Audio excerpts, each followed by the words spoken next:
nilinaw sina Born to Shine stars Zephanie at Michael Sager sa naging status ng kanilang relationship noon. Sabi nila sa Fast Talk with Boy Abunda, hindi raw naging sila kundi crush lang. Crush lang naman eh. Oo naman. Ba yun? Di ba, Tita Oo Boy? naman. Tita Boy, bawal ba yun? Hindi. Crush lang naman eh. Hindi. So, nagka-crush ka? Cute lang naman. Oo.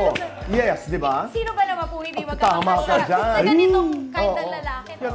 Sabi nila Zephanie at Michael, marami silang pagkakatulad kaya sobrang close sila at matatag ang kanilang friendship. May dedicated songs din sila sa isa't isa. Kwento ng dalawa, happy sila nang muling magkatrabaho. Makikita raw ang kanilang chemistry sa GMA Afternoon Prime series na Born to Shine simula sa Lunes, March 23.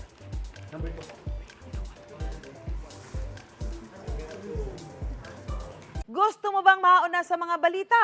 Mag-subscribe na sa GMA Integrated News sa YouTube at tumutok sa unang balita.